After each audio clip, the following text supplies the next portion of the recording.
மேல பாத்தீங்கன்னா ஒரு பருந்து வந்து சாப்பிடுறதுக்காக ஒரு பாம்பை எடுத்துட்டு போயிட்டு இருக்கு.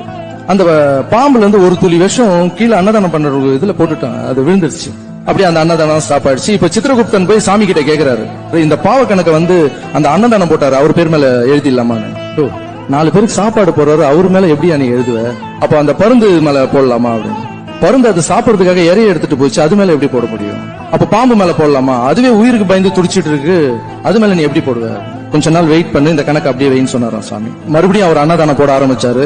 அன்னதானம் போயிட்டு இருக்கு. ஒரு 2 வயசானவங்க, அப்பா இங்க யாரோ அன்னதானம் போடுறாங்களா, அது எந்த பக்கம் போகணும்னு கேட்டாங்க. அந்த 4 பேர் சொன்னாங்களாம், அன்னதானம் போய் சாப்பிடுங்க, ஆனா செத்துருவீங்க, உயிரோட இருக்க மாட்டீங்க அப்படின்னா. அந்த வயசானவங்க 2 பேர் சாப்பிட முடியாம திரும்பி போனாங்களாம். சாமி கூப்பிட்டாரு சித்திரகுப்தனை, மேல வா. அந்த பாவத்தை யார் மேல போடணும்னு கேட்டிருந்தல, அந்த 4 பேர் உட்காந்து சும்மா பேசியிருந்தாங்க பத்தியா, அந்த பாவத்தை சேருன்னு சொல்லி. சும்மா நம்மளை பத்தி ட்வீட் போடுறவங்க பேசுறவங்க இவங்களுக்கு